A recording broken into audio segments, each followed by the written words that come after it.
کالو کے پاس بہت اچھا گدھا ہوتا ہے جو دن رات کالو کوے کا کام کرتا ہے، مگر کالو کوا بہت ہی رحم ہوتا ہے، گدھے کو زور زور سے مارتا ہے۔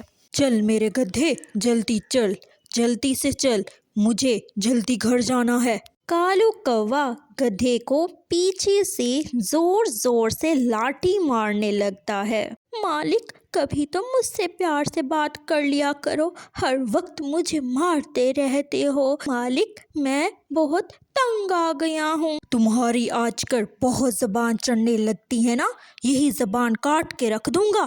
کالو کوا اور اس کا گدھا دونوں ساتھ میں چلتے رہتے ہیں اور آخرکار کالو کوا اپنے گھر آ جاتا ہے۔ کالو کوا گدھے کے اوپر سے لکڑیاں اتار لیتا ہے اور گدھے کی رسی کھول دیتا ہے۔ چلو چلو نکلو، اب جاؤ یہاں سے، کسی پنچھی کی کھیت سے جا کر اپنا پیٹ بھراؤ۔ مالک، کہاں جاؤں میں؟ اگر میں کسی کھیت میں چلا گیا تو کھیت کا مالک مجھے زوروں سے مارے گا، اگر میں یہاں سے نہیں گیا تو تم مجھے مارو گے، کہاں جاؤں میں مالک؟ تو ٹھیک ہے، تم یہیں ہی کھڑے رہو، بھوک سے مرو مرو یہاں پر، مجھے تو بہت بھوک لگی ہے، میں تو چلا اپنے گھر۔ کالو کوا اپنے گھر چلا جاتا ہے اور گدھا وہیں کھڑا رہتا ہے۔ گوری گوری، جلدی کھانا دے دو، مجھے بھوک لگی ہے، کب سے میں بھوکا ہوں، کیا بنایا ہے تم نے کھانے میں؟ ہاں ہاں، بنا رہی ہوں میں کھانا، صبر کر لو، جب بھی گھر آتے ہو ایسے ہی منہ پھاڑ پھاڑ کر میرے کان کھا جاتے ہو۔ گوری، میں نے تو کھانا ہی مانگا ہے، کان کب سے کھانے لگا؟ گدھے کے ساتھ رہ کر آدھے گدھے بن چکے ہو، زور سے نہ بولا کرو، آہستہ بولا کرو مجھ سے۔ بیچارہ گدھا بہت ہی بھوکا ہوتا ہے، وہ اپنے چھوٹے چھوٹے قدموں کے ساتھ ایک مکئی کی کھیت میں آ جاتا ہے اور گدھے کو بہت بھوک لگتی ہے اور وہ مکئی کھانے لگتا ہے۔ دوسری طرف بیٹھا کبوتر یہ سب دیکھ رہا ہوتا ہے۔ جیسے ہی وہ گدھے کو دیکھتا ہے، بھاگا بھاگا مٹھو طوطے کے پاس جاتا ہے۔ مٹھو مٹھو، کہاں ہو مٹھو؟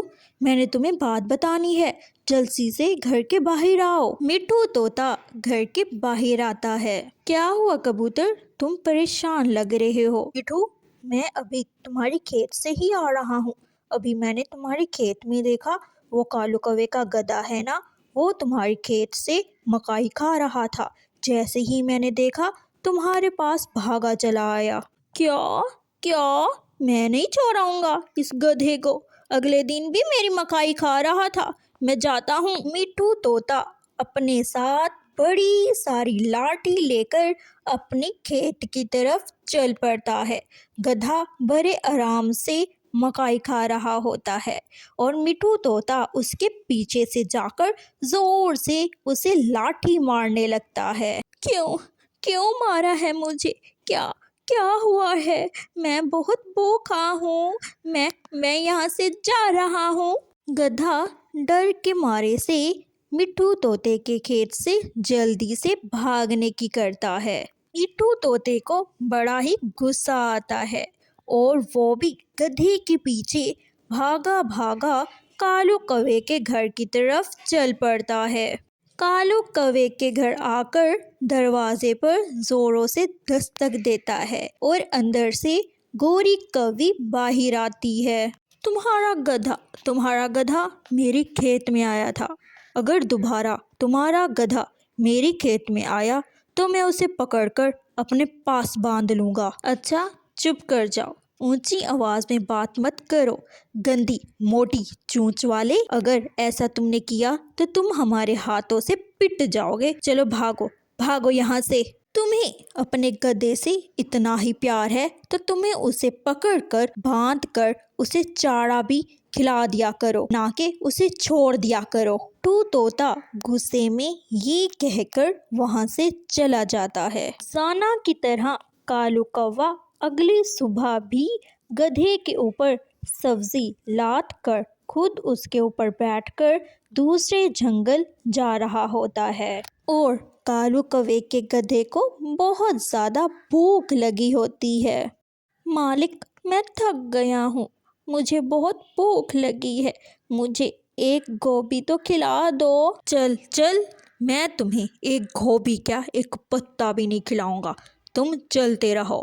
اگر تم کہیں رکے تو لاٹھی دیکھی نے ہے نا، وہی ماروں گا پھر تمہیں۔ کالو کوا بہت ہی رحم دل ہوتا ہے، گدھے کو کچھ بھی نہیں دیتا کھانے کو، مگر اس کے اوپر چڑھ کر وہ دوسرے شہر چل پڑتے ہیں۔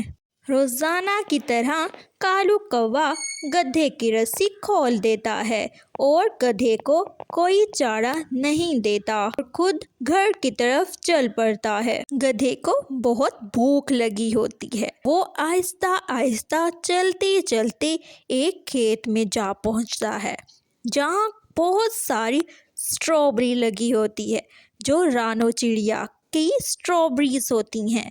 اسی کھیت میں جا کر وہ مزے سے اسٹرابری کھانے لگتا ہے۔ رانو چڑیا گدھے کو دیکھ کر گدھے کے پاس آتی ہے۔ گدھے، یہ تم کیا کر رہے ہو؟ یہ میری کھیت ہے، تم کالو کوے کے گدھے ہو، تم اپنے مالک کو کیوں نہیں کہتے وہی چارہ دے گا؟